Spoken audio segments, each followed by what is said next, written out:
माँ मंदिर, माँ मस्जिद, माँ पूजा, माँ भगवान, फिर भी क्यों बच्चे हो जाते हैं स्वार्थी इंसान। माँ बाप को भेज देते हैं वृद्धा आश्रम और घर में पूछते हैं पत्थर के भगवान। और ये जो सेवा देने का काम है ये तमाम बुजुर्ग लोगों का, ये बहुत ही पुण्य का काम है।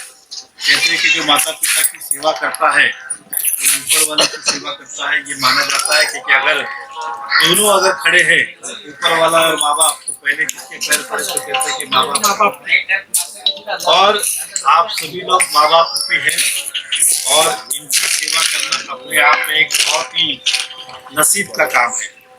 और ये नसीब चाहकर भी हर किसी को नहीं मिलता है। चाहने वाले तो बहुत होते हैं कि मैं ये सेवा कर लूँ, वो सेवा कर लूँ, मैं ऐसा अच्छा काम कर लूँ, लेकिन अच्छा काम करने के लिए भी अच्छी तकदीर लगती है। दायरा जी और अतीक जी के पास वो तकदीर है, वो नसीब उनका है, वो आप लोगों की सेवा कर सकते हैं। और इस ओल्ड एज के माध्यम से एक परिवार की तरह रहना, परिवार की तरह सभी को संभालना, ये अपने आप में बहुत बड़ी बात है।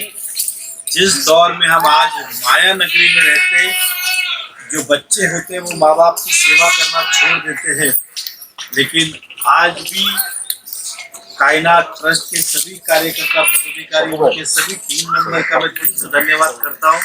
इस दौर के अंदर भी इन्होंने सोचा कि हमारा कर्तव्य बनता है, हमारा जन्म जो है इंसान के रूप में हुआ है, तो अपने लिए तो सभी जीते हैं, जो औरों के लिए जीते उसी को इंसान कहा गया है। और इसलिए मैं दिल की गहराइयों से इनको बधाई देता हूँ।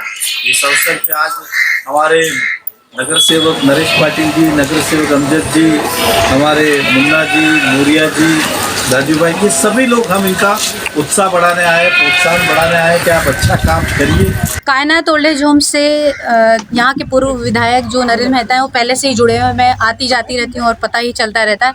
हम आज ये जानने की कोशिश उनसे करेंगे और ये भी जानेंगे कि इस तरह के जो ओल्ड एज होम कायनात ज़ाहिरा जैसे लोग चलाते हैं और लोगों के लिए जाहिर सी बात है कुछ बोलने की ज़रूरत नहीं है, माँ बाप तो पहले ही हैं, लेकिन आज का जो माहौल चल रहा है उसमें माँ बाप की हालत क्या है ये किसी से भी छुपी नहीं है। इसीलिए इतने ओल्ड एज होम पनप भी रहे हैं। लेकिन ये भी बात सही है कि कायनात जैसे ओल्ड एज होम अगर ज़ाहिरा जैसे लोग नहीं चलाएंगे तो कौन चलाएगा। आइए हम जानते हैं नरेंद्र मेहता जी से कि किस तरीके के ये मैसेज भी देना चाहते हैं लोगों को और उनका एक्सपीरियंस क्या रहा जो ज़ाहिरा जी से वो जुड़े रहे थे। मैं सबसे पहले कायनात वेलफेयर ट्रस्ट के सभी टीम मेंबर का, ज़ाहिरा जी, आतिक जी, उनके सभी सहयोगों का दिल से अभिनंदन करता हूँ कि पिछले कई वर्षों से ओल्ड एज के माध्यम से बुज़ुर्गों की सेवा कर रहे हैं और उन्हें अपने माता पिता तुल्य समझ के उनकी सेवा करते हैं, उनकी देखरेख करते हैं। ये अपने आप में बहुत ही गौरव की बात है। और जहाँ आपने कहा कि एक तरफ आज के इस माया नगरी के अंदर बच्चों के पास भी इतना समय नहीं है कि अपने माँ बाप को दे सके, अपने माँ बाप को साथ रख सके, उसी दौर के अंदर ज़ाहिरा जी, आतिक जी और उनके टीम मेंबर लोग सभी को अपना समझकर उनकी सेवा दे रहे ओल्ड एज के माध्यम से। मैं कई वर्षों से इस संस्था के जुड़ा हुआ हूँ, इनके काम को देखते आ रहा हूँ और वाकई में इस काम को मैं सराहता हूँ। बहुत लोग चाहकर भी ये काम कर नहीं पाते हैं, लेकिन ये लोग दिन रात वही काम, मैं जब भी इनको मिलता हूँ हमेशा इनको चिंता रहती है कि हमारे ओल्ड एज के जो परिवार के सदस्य हैं वो सुखी रहे, समृद्ध रहे, आरोग्य से अच्छे रहे। उनकी हमेशा कोशिश रही है और कोशिश करते हैं कि उन्हें एक अच्छा माहौल दिया जाए। और आज यहाँ पे उन्होंने पहले जो था वहाँ से शिफ्ट करके यहाँ पे लाया, बड़ी जगह, क्योंकि खुला जगह हो तो आदमी जो रहता है वो भी थोड़ा अपने आप को सुकून महसूस करता है, तो अच्छी जगह, खुली जगह ऐसी कोशिश करते थे। और आज इस नई जगह पे उन्होंने शुरुआत की है, तो इस जगह के लिए मैं उनको दिल से बधाई देता हूँ और यही दुआ करूँगा ऊपर वाले से कि जल्द से जल्द कायनात ट्रस्ट की अपना एक ओल्ड एज होम हो, जहाँ इनको बार बार हर 2-5 साल में बदलना नहीं पड़े, हमें तकलीफ ना हो। तो मैं आपके माध्यम सभी को कहूँगा कि ऐसी संस्थाओं को आपको दिल से समर्थन करना चाहिए। यहाँ पर हमारे मुन्नावन भी हैं, वो भी इसी तरह की संस्था चलाते हैं। तो जो लोग ये संस्था चलाते हैं उन्हें अगर लगता है कि हमें भी पुण्य कमाना है, तो इसके अंदर जो आपकी यथाशक्ति हो, तन से, मन से, धन से, जिस तरह से हो, ऐसी संस्थाओं का साथ देना चाहिए। यही मैं आपके माध्यम से कहूँगा और फिर एक बार ज़ाहिरा जी, आतिक जी को दिल से धन्यवाद देता हूँ। सर एक और सवाल, अभी आपने बोला कि हम चाहते हैं कि कायनात जैसे ओल्ड एज होम की मतलब खुद की जगह हो, नरेंद्र मेहता का कितना हाथ होगा? नहीं, मैं स्वाभाविक है, देखिए मैं एक आप एक समझ के चलिए, मैं कभी भी किसी भी चीज़ों में भेदभाव नहीं करते हुए मैं जन्मा ही हूँ कि जितना हो सके उतनी सेवा कर सकूँ और यथाशक्ति मेरे द्वार से कोई निराश नहीं जाता है। और ये तो आपने मुझे पूछने के पहले ही मैंने अपने भाषण में कहा कि मैं यथाशक्ति उन्होंने मुझे कोई जायरा जी ने मुझे नहीं कहा कि आप क्या, और यकीन मानिए वो चलाते समय मेरे पास कभी कोई ऐसी उम्मीद से नहीं आती है कि मुझे कुछ मिले या कुछ दूँ, वो अपने क्षम, लेकिन मेरा फर्ज बना तो मैंने कहा कि जब आप लेंगे मैं अपना यथाशक्ति अपनी तरफ से भी योगदान करूँगा। हाँ, लेकिन जितना हम जानते हैं कि अगर सर कोशिश करेंगे तो हो जाएगा। स्वाभाविक है, मैंने देखो कुछ काम ऐसे होते हैं कि हर एक का अपना समय लिखा होता है, हर एक का अपना वक्त होता है। इंसान जो सोचता है वैसा दुनिया में होता नहीं है, लेकिन हमेशा हम ऊपर से यही दुआ करते हैं कि ऐसा हो जाए। इसलिए मैंने कहा कि ऊपर वाले से यही दुआ करता हूँ कि जल्द से जल्द हो जाए।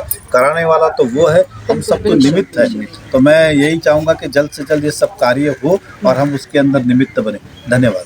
बहुत शुक्रिया। मीरा रोड के वार्ड नंबर 9 के नगर सेवक हैं अमजद शेख जी। आइए बात करते हैं उनसे और जानने की कोशिश करते हैं कि वो कायनात के लिए उनकी क्या सोच वो रखते हैं और कितने दिनों से जुड़े हैं। स्वागत है। गुरु जायरा जी के लिए क्या कहेंगे? जायरा आपा और आतिक भाई और बाबू जैसे लोग, मम्मी और सारी इनकी जो टीम वर्क है, ये सब बहन लोग हमारे मेरे मित्र नगर सेवक नरेश पाटिल और अभी भी थोड़ी देर पहले हमारे माजी आमदार मित्ता साहब भी आकर गए। उनके हाथों से हमने शुभारम्भ किया और उन्होंने आज आश्वासित भी किया और पहले भी किया था और वो हमारे कायनात वेलफेयर ट्रस्ट से काफ़ी जुड़े हुए हैं और हम भी जायरा पर अपने घर का सदस्य मानते हुए और जो ये लोगों की खिदमत करते हैं, माशाअल्लाह ऐसी खिदमत बहुत कम देखने को मिलती है। जो समझता है ये हकीकत खिदमत होती है वो आगे बढ़कर ज़रूर इसमें आगे बढ़कर आगे आएगा और इंशाल्लाह आगे आना भी चाहिए। ऐसे कामों के लिए यही खल की इबादत है और इससे अल्लाह राज़ी होने का चांस है। तो इसके लिए ये चीज़ नहीं छोड़नी चाहिए। मैंने बोलूँगा आप लोगों से भी, ये जहाँ जहाँ भी आप लोग देखोगे कायनात वेलफेयर ट्रस्ट से जुड़ो। अल्हम्दुलिल्लाह यहाँ पर आओ, ये उत्तर धावती डोंगर की तरफ है, यहाँ पर आओ, समझो, आपको खुद अच्छा लगेगा। आप भी इसके अंदर अपनी खिदमत पेश कर सकते हो। यहाँ खिदमत का मामला है, बाकी अल्लाह रब्बुल इज़्ज़त देने वाला है और हम दुआ करेंगे कि कायनात का खुद का एक ओल्ड एज हो और उसके लिए नरेश पाटिल जी, मैं, बाबू और मेहता साहब जैसे लोग और भी कोई लोग हैं वो भी सब जुड़ेंगे और इंशाल्लाह एक दिन हम लोग बहुत जल्दी में आते कुछ चंद सालों में ही इंशाल्लाह कायनात ओल्ड एज की बुनियाद रखकर वहाँ भी बिस्मिल्लाह करेंगे। आप सबसे दुआओं की दरख्वास्त। अस्सलाम। वार्ड नंबर 9 के नगर सेवक हैं नरेश पाटिल जी। ये जानते हैं कि वो जाहिरा से इतने दिनों से जुड़े हुए हैं और वो ज़ाहिरा के लिए इस शिफ्टिंग के अवसर पर जो उन्होंने कायनात को शिफ्ट किया, यहाँ पर क्या कहना चाहते हैं। आइए मिलते हैं नगर सेवक नरेश पाटिल जी। बहुत बधाई हो के लिए, बहुत नेक काम कर रहे हैं। इसके मैं दिल से धन्यवाद अदा करता हूँ। अभी माजी आमदार नरेंद्र मेहता जी आके चले गए, उन्होंने बहुत ब्लेसिंग किया है इनकी, लेकिन मैं भी इनकी सपोर्ट यथाशक्ति हम भी देंगे। देखो उन्होंने जो बात बोला, आजकल माँ बाप को कोई संभाल है, पढ़ाया का संभाल है, इसका तारीफ करनी चाहिए। माँ बाप को सही में आजकल बच्चे लोग डालते हैं और किसी आपको देते हैं बता भी बच्चे लेकिन ये जो कर रहे हैं ना, बहुत नेक काम है। उनके लिए मेरा हमेशा शुभेच्छा रहेगी और देते रहेंगे, ऐसा तो मैं मानता हूँ। और बहन के हिसाब से भाई का फर्ज भी बनता है, तो मेरे हिसाब से मैं और ऐसे काम में आपको कभी भी दिक्कत आएगी, कुछ भी आएगी तो हमको कभी भी याद कीजिए, हम आपके लिए तैयार हैं, सदैव तैयार रहेंगे आपके साथ। और आप ज़्यादा कुछ नहीं बोलते हुए, क्योंकि मेहता जी ने बहुत सारा बोल दिया, मेरे को इसलिए धन्यवाद से गुजारिश करता हूँ। कभी भी कुछ भी लगेगा बस बोल सकते। और कायनात ट्रस्ट है, उसके जो प्रेसिडेंट है ज़ारा सैयद जी, आइए जानते हैं किस तरह का उनका एक्सपीरियंस रहा और काफ़ी वो इन दिनों परेशान भी रही छुट्टी को लेकर भी। जाहिर सी बात है कि हम 5 लोग परिवार में रहते हैं और हमारा जो परिवार का जो पूरा बैलेंस होता है ज़रा सी चीज़ों में बिगड़ जाता है, तो ये तो पूरा का पूरा 35 से 40 लोगों का ओल्ड एज होम चलाती है। आइए जानते हैं कि किस तरीके का वो जो सफ़र जा रहा है उनका और क्या क्या परेशानी आ रही है इस सफ़र में। सारा जी स्वागत है आपका।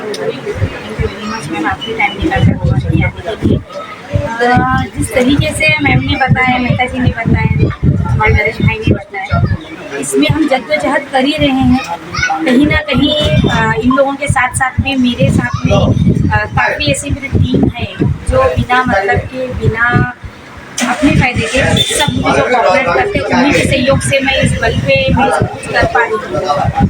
जो ये जो शिफ्टिंग का मसला है वो तो पॉसिबल ही नहीं था कि हम कैसे करेंगे। बोलते हैं अल्लाह ताला रास्ते बना देते हैं और रास्ते बन जाते हैं, वैसे ही अल्लाह ने ज़रिया बनाया। हमने काफ़ी उस लेवल से इस लेवल तक आने में अल्लाह ताला ने साथ दिया है कि हम ये आगे बढ़ पाए। बहुत शुक्रिया। ज़हरा जैसे लोग अपने आप में खुद ही एक कहानी है, किसी को बोलने की जानने की ज़रूरत नहीं है। जो लोग जानते हैं मीरा भाईंदर लोग कायनात को काफ़ी दिनों से जानते भी हैं और आते भी हैं। हम भी यही चाह रहे हैं कि इसी तरीके से ये ओल्ड एज होम पनपता रहे और माँ बाप की सेवा इसी तरह से लोग करते रहें। मिलेंगे फिर ऐसे ही किसी विषय पर और बात करेंगे, तब तक के लिए शुक्रिया।